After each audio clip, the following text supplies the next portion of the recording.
Go! Hey guys, today on this episode, we're going to be talking about all the equipment that we use to start this podcast and keep doing the podcast. Ultimately, we've acquired different things along the way. We will probably have different equipment a year from now. Might have the same exact stuff or like the new and improved version of different things. If it works, it works. If it works. Like a light ring, I feel like that's going to just be the same thing. What, a light ring? In a year from now, you know? Yeah, light rings are light rings. Lights is light is light. That doesn't really change. So, yeah.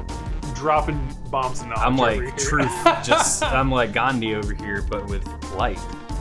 Doesn't make sense. Don't worry about that. So the first thing, I'm going to break down what I use on my end. Then we're going to jump over to Ben and what he uses. We use different equipment. It's perfectly fine. Whenever you're listening to podcasts, you probably can't tell a whole lot about what we're using. Yep. I will try to give descriptions that are applicable to those of you that are just listening versus those of you that are also watching. If you're watching, you'll be able to see the things that we use. We will include pictures, videos, and all of that, obviously. But for those of you listening, sorry about you. I'll try to do my best to describe what we got. The first thing that I'm going to discuss is ultimately what is the most important, the microphone. If you don't have a microphone, people can't hear what you're talking about. I use the Blue Yeti microphone. You can get it at Target. You can get it at Walmart. Purchasing it off of Amazon is usually the American way to go. So you can get that there. The links for everything that we're talking about will be in the description on the YouTube video for you to just click, and get 2-day shipping because everybody has Prime. And the Yeti's a pretty popular mic too, so they're pretty easy to come Very by. popular. It's not like it's like a niche for the Yeti mic. It's a really all-around mic. The cool part about the Yeti mic is that it has 4 different, we'll call it directions. It has omnidirectional, bidirectional, kind of like a 3-way, but not a 4th way, and then just a unidirectional. The one way that I tend to use because I'm the only one talking in the mic. Omnidirectional helps with the entire room. If you're recording audio that includes other people around you, if you want to do bidirectional, you can.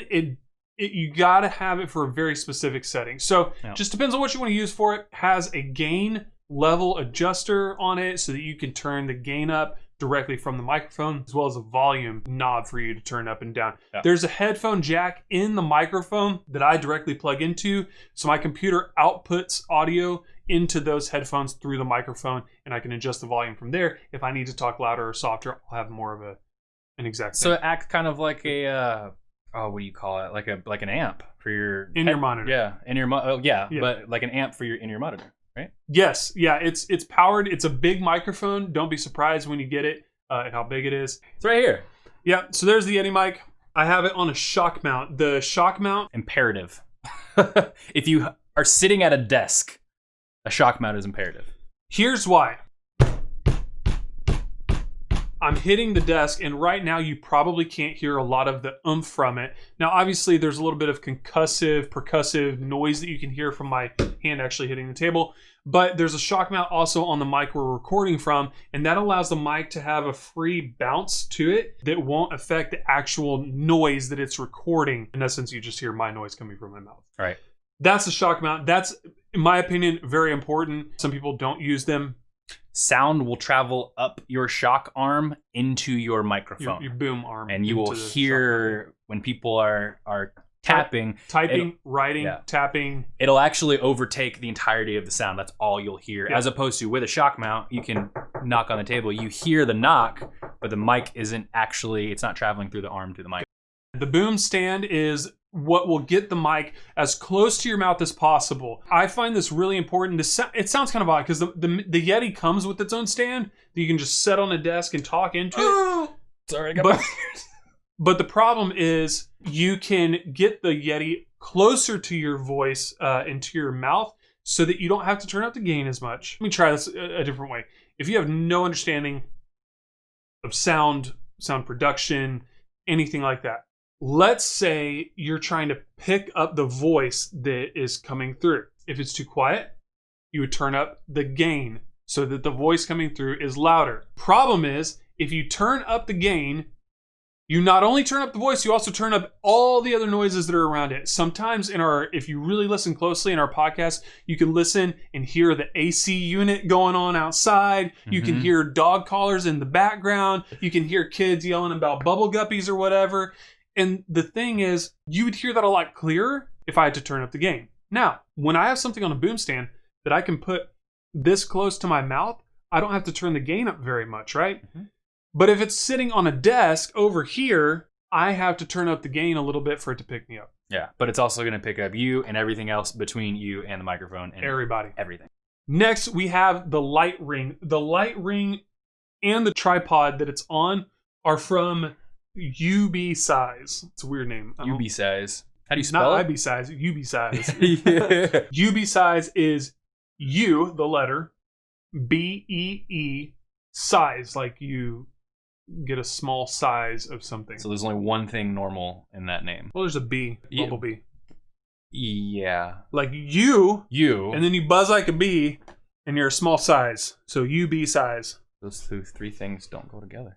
Which one of these is not like the other? I get it. I understand. The ring light that I use is from UB Size. It's got 3 different colors to it. Is the best way to put it. I'm gonna have to buy one. That thing's insane. Yeah, I underestimated. I underestimated, and this thing over delivered. It's impressive. It's 3 different colors. So you've got like the kind of general white light. You've then got a bluish light, and then you've got a warm kind of orangey yellow light.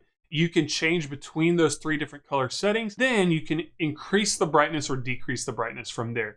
It plugs in with a USB, just like the Blue Yeti, into any of our iPod, nobody has iPods anymore, iPhone, the little bricks that you see all over the place, you can buy at a gas station. You plug it into that and plug it into the wall. You plug it into your computer, it'll be powered. Whatever it is that works for you, that's how it operates. The one that I have comes with a cell phone mount. So if you're using your phone to record, which I do for videos right now, it will hold your phone in the middle of the 10-inch ring light. On top of that, bonus, it also comes with a little remote that's Bluetooth enabled, so I can click it.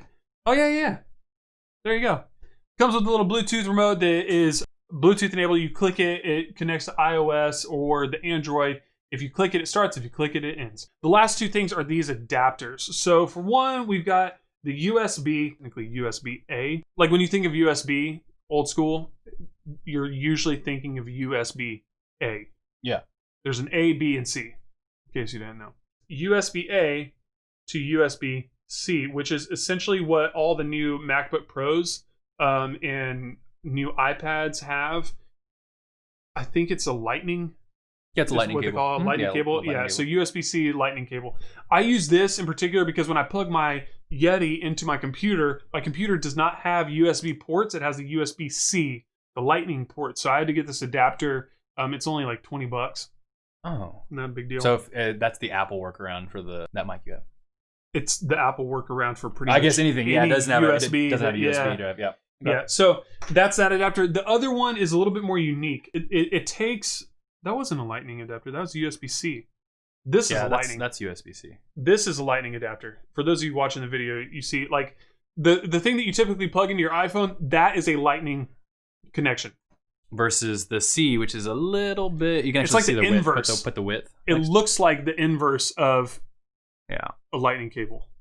You look like you could plug a lightning cable into that. I want to try. But yeah, no. Anyway, the lightning cable, the adapter here, you can plug in your lightning cable on one end to power, and then your USB-A on the same side, and then you plug in one lightning cord into your phone. The purpose of this, why I have this, you cannot take just a normal USB to lightning adapter, plug it into your phone, and power your microphone. There are many devices that require extra power in order to work, and your phone cannot support that. So what you need to do is you have to provide that additional support. You get this adapter, you essentially are taking your charger cord for your phone, plugging it into one side, plugging the USB from the microphone into the other side, and then you take the one other end, stick it in your phone, now you can use it. So sometimes whenever I do our weekly videos, I'll use my phone and I'll just record with the microphone, and that's why you may see me like, why is he using a microphone when he's on his phone? It's because I'm using that adapter so I get the high sound quality and the high visual quality. Your iPhone is crazy video. Yeah, like the iPhone 11 is nuts. It's pretty dope. It is crazy. Some things that are kind of not mentioned in the descriptions. I use some Shure in-ear monitors. I don't even know what model these are. I'm a drummer. I drum for my church. I play a lot of instruments. I've used these for a long time. They're high quality. I just don't remember what the model is. I also prefer in-ears versus over-the-ears. I don't like cans, as I call them. I was telling Ben earlier, I've smacked the cans off my ear with a drumstick because the sticks go way too close to my face. That's that. I use a MacBook Pro to produce and edit things, to type on, to save things, to send things. We tend to use Google Drive and Dropbox interchangeably for sending files. Typically use Drive for like documents. Yeah, documentation and outlines and stuff like that. And then because Drive has a finite amount of space, we usually go to Dropbox for larger file formats. So. Yep. And that's how we do it. So that's everything I got. And then on to me. So what you're listening to right now is the Rode NT1 right here. I like the Rode NT1. It's a condenser microphone. Something that I'm getting towards is I really want to get towards a dynamic mic. A cardioid mic or a condenser mic, basically what it does is it's really good at like picking up really all sound. It's a really good for vocals, for like singing and things of that nature. But when you get into talk show, the problem that you run into with cardioid mics is they pick up everything. So if somebody drops something in the room next door to this office, I'm gonna hear it. There's no ifs, ands, or buts about it. With a dynamic mic, it's a little bit more, if you've ever watched the Joe Rogan podcast, he's using dynamic mics. You basically have to get onto the mic in order for it to pick you up. And what it allows you to do is to get that crisp, clear audio, the real studio quality audio, but you can also lean back from the mic and it's not gonna pick up all that stuff. I've been looking at dynamic mics. I have the Rode NT1. I love it, but I will probably be switching to a dynamic mic as we go forward. The arm holding this mic is just it's a Rode arm. You can pick it up off the Rode website. You can pick it up off of Amazon. You can pick it off the Rode side. Pick it up off the Rode side, like site, but side. I guess. Okay. The camera. My clock just reset. 0 days without a dash. I wonder if we could edit. That'd be funny. So this is actually kind of a funny conundrum that the world is in right now. Since coronavirus is so rampant and everybody's staying at home and everybody's doing the schooling at home and everything's at home and everything's online, the world bought up all the C920s. I've got the Logitech C920. That's what you're seeing me on right now. It's a great camera. If you go anywhere on the internet, camera for podcasting, the C920 is gonna pop up. The problem is they're really hard to get right now because everybody wanted a C920. Logitech C920, it's a great camera, works really, really well as long as you have the correct lighting. If you don't have the correct lighting, you will not like the Logitech C920. It just will not be your friend. But wait, there's more. They actually don't make my headphones anymore either, which I'm kind of upset about. So I'm gonna give you the headphones that I have, and then I'm gonna give you a recommendation because they don't make mine anymore. So I've got the Sennheiser HD700s. I bought those probably 5 years ago. I've always liked really high-end audio, and I really liked the way they sounded. And so I bought them, the Sennheiser HD700s. They don't make the 700s anymore. They actually went down to, I believe it's the 650. The 650 is what people say the 700 should have been. And coincidentally, it's at a cheaper price point, which I'm kind of mad about, actually. Like legit. Sorry about you. But like $200 cheaper price point. Oh! Yeah. So we'll have the link for the description. Link in the description. Words are hard. The software, we use Discord. You can really, like we said in an earlier episode, there's really no correct way to get to the finish line as long as you get to the finish line. Right. We use Discord for our audio medium because we're two people. I know people. There's actual people have made creative programs to do specifically what we're doing. I don't know what they're called, but I know that they're out there. People use Zoom, people use Skype. So there's a lot of different ways to do audio, video. It just matters of what's comfortable for you and what works. And then for editing, Premiere and OBS. OBS, yeah. So OBS is the capture program that I use to capture my video. And then OBS combines my video and my audio together, so I don't have to mess with any of that. It just does.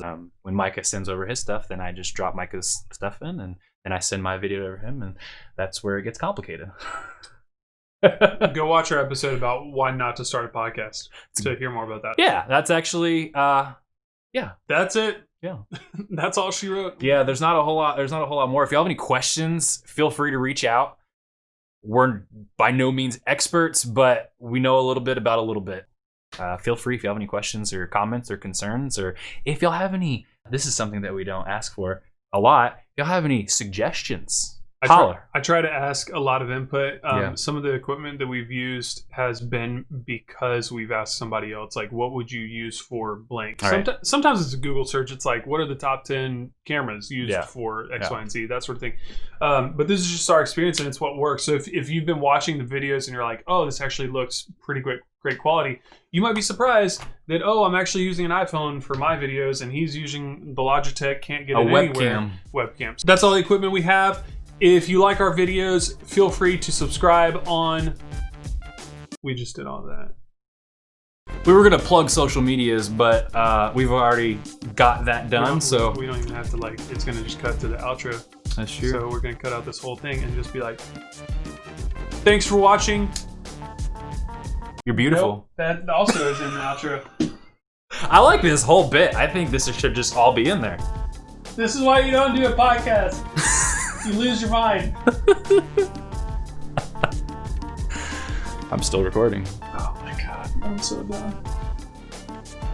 Hey, MVP family, thank you so much for tuning in to our episode today. If you're listening on the podcast, we really appreciate it. Feel free to share with anybody and everybody. We create this podcast ultimately for all of you that are listening, and even the people that haven't listened, which is why we love for you to share generously to all who will listen. Also, if you want to stay connected with us, we love connection, we love family, we love community. The ways you can stay connected with us are through Facebook, Instagram, Twitter, all of those at actual MVP. And finally, if you want to really watch what we're doing, go to YouTube and search Micah and Ben Podcast. Be sure to subscribe there. As always, we'd love for you to get your Audible 30-day trial for free. Free 99. That is our gift to you. So be sure to educate yourself, be reading up on all the books that we mentioned on the show, and do it today. We love you guys. Y'all take care.